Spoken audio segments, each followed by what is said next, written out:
Hey guys, Fossil here, and welcome back to another Best Builds video. This will be my final build video before the launch of the game this week, and the build that we'll be showing you in this video is going to be my first build in NBA 2K21 that I will be using solely for rep grinding purposes in this neighborhood that you do see in the trailer behind me. Now this trailer actually got me pretty excited for the current gen version of NBA 2K21. Let me know in the comments what you think of the trailer, and we're going to jump straight into the build. So the first build that I'll be making in NBA 2K21 will be an inside big at the power forward position. Now the pie chart that we want to select for the purpose of grinding rep is going to be the half defensive and half finishing pie chart.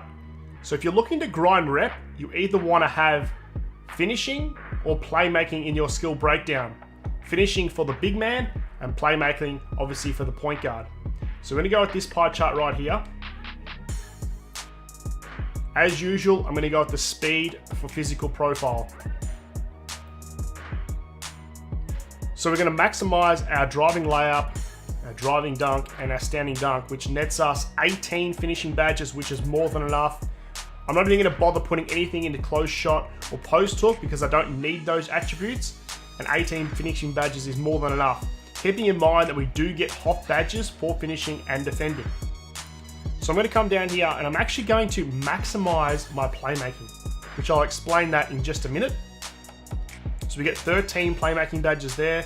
We're going to maximize all our defense. So you guys might be saying, if I'm looking to grind rep, why would I not go the pure blue pie chart that has more finishing?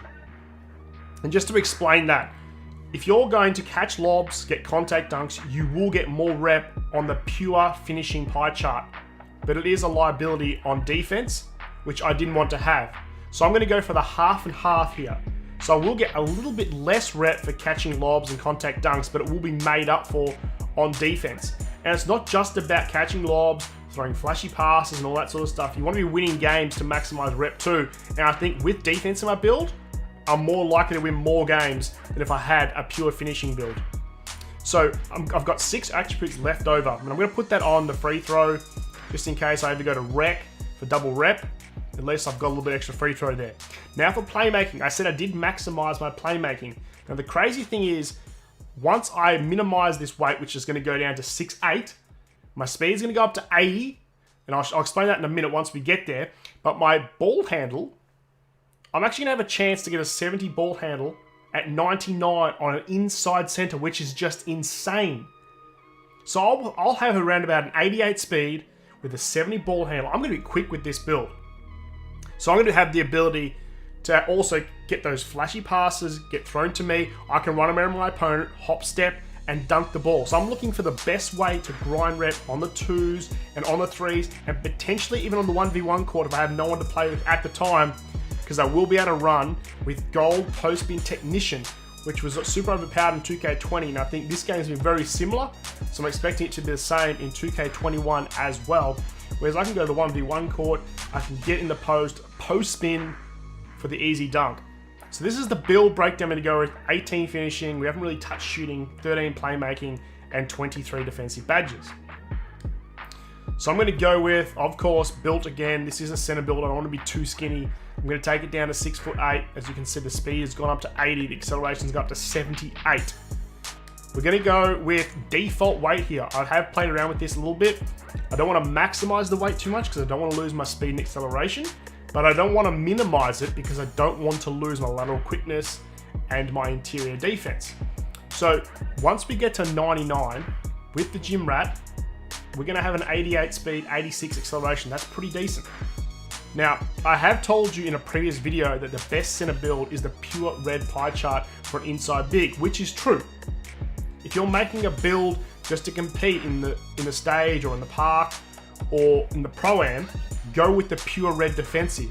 But if you're looking to grind rep in the process, go the half and half. So for me, if I was going to play center, I would go and make the other build. But I'm going to grind rep with this build and then I'll transition and make another build. So that's how I'm going to look at it. This build is not going to be the best build in NBA 2K21, but it's going to be the best build to grind rep on if you're playing as a big man. Now it's a bit different For a playmaker, you obviously want playmaking in your build if you're going to be doing that. So I'm going to maximize the arms, of course. Now look at our statistics that we end up with. We've got a 93 driving dunk. Why would I need a pure finishing pie chart when I can have a 98 driving dunk at 99.9? There's no point. I might as well have this extra defense. We've also got a 95 standing dunk, which is just insane as well. Now look at that ball handle. There it is, 66. So it will get to a 70 at 99.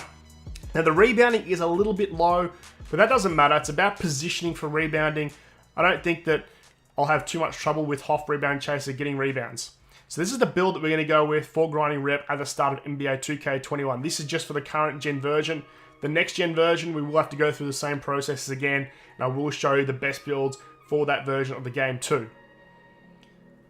So I'm going to move the camera just quickly because here's a choice of takeover. Now I've seen a lot of rim protecting takeover and a lot of glass cleaning takeover in some of the builds I made previously.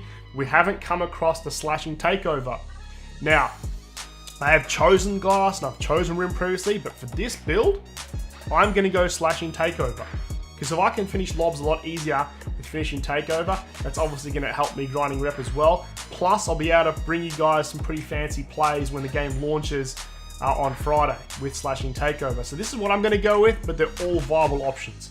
So once again, this build is actually going to be called a glass cleaning finisher. As you've seen previously, this is the third build that I've made. It's called a glass cleaning finisher. We made the pure lock, it was called a glass cleaning finisher. We made the pure defensive paint beast, it was called a glass cleaning finisher. Now the half and half paint beast is called a glass cleaning finisher. We're going to see a lot of glass cleaning finishers out there this year in the neighborhood, and we're not going to be exactly sure as to what the build is, which is kind of frustrating. It was the same at the start of NBA 2K20, but we learned to adjust. We learned to figure out the way that someone plays in order to figure out what build they were actually on. But this is the build that I'm going to go with for grinding rep at the start of NBA 2K21. So once again, thanks for watching another build video. This will be my final build video before the launch of NBA 2K21. And I can't wait for the game to launch. I'm going to bring you guys some really entertaining videos, great gameplays. I'm also want to be repping up super fast so I can bring you guys my rep videos and show you guys what you unlock at each rep level. If you enjoyed the video, make sure you give it a like and subscribe to the channel for some more NBA 2K21 content when the game drops this week. And I'll see you guys on my next video.